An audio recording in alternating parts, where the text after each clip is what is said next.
النبي صلى الله عليه وآله وسلم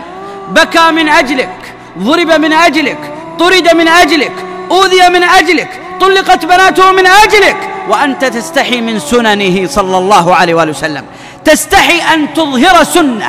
تخجل أن يقول الناس عنك ماذا تفعل،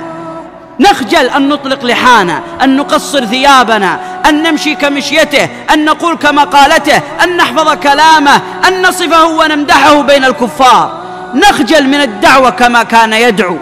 نخجل من الأذكار بين الناس كما كان يذكر الله بين الناس، نخجل من أن ندعو الناس إلى اتباع سنته، نخجل من سنة محمد صلى الله عليه وسلم الذي كاد أن يقتل مرارا وتكرارا من أجلك، وأصلا خرج من الدنيا مقتولا بالسم عليه الصلاة والسلام. من أجلك أنت، من أجلك أنت،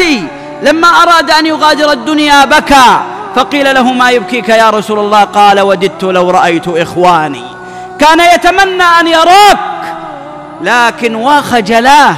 أن يراني أو يراك ونحن قد ألقينا بسنته تحت أقدامنا، نخجل من فعلها بين الناس، ونخجل من مدحها أمام الناس، نتزين ونتجمل بسنن الكفار، ونرى أنها أجمل في قلوبنا وأكمل في أعيننا من سنن محمد صلى الله عليه وآله وسلم. بعض الناس يا أخوان الكرام إذا تكلمنا مثلا في مسألة اللحية قال يا شيخ هذه سنة. طيب أنا بقول معك